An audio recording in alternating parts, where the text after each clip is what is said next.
Benapole checkpost passport যাত্রী দেখেন, ভারতীয় ভিসা জটিলতার কারণে ট্যুরিস্ট ভিসার আবেদন কমে গেছে, যার কারণে ট্যুরিস্ট ভিসা চালু হলেও জনসংখ্যা যাত্রী সংখ্যা কম।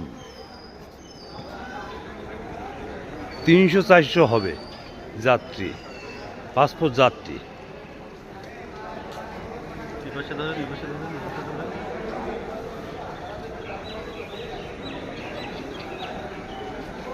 পাসপোর্ট যাত্রী এই আন্তর্জাতিক প্যাসেঞ্জার টার্মিনাল।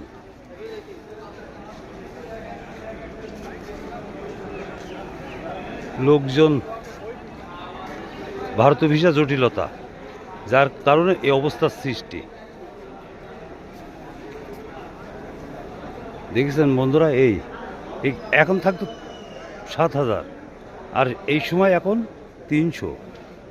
চিন্তা করা যায় কবে হবে চালু সুন্দরভাবে, কেউ বলতে পারে না। তো ভারতীয় ভিসা, ট্যুরিস্ট ভিসা সুন্দরভাবে যদি করে তাহলে হবে।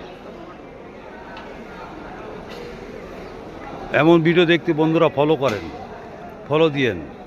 ভালো লাগলে লাইক কমেন্টস প্লিজ। ধন্যবাদ।